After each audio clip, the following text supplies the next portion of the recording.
Sveiki visi ir prieš tai prašau nekreipkite dėmesio, čia pas mane Pimple Patcherą, bet aš žinau, kad aš paskelbiau ką tik labai didelį konkursą, tačiau, kadangi vis dėlto šį mėnesį yra ir mano gimtadienis, ir Halloweenas, aš nusprendžiau paskelbti dar vieną.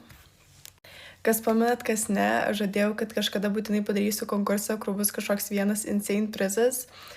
Tai, žodžiu, taip susidėjo laikai, aš biškį nesusiorganizavau viską. Bet žodžiu, tas konkursas, kurį aš ką tik paskelbiau, jis aktyvus yra, bus laimėtojai, viskas bus. Bet žodžiu, taip pat aš skelbsiu rytoj naują konkursą. Ir čia yra hintas. Aš nežinau, ar jūs matote, galbūt reikėtų rykščiai jums pasakyti, bet žodžiu.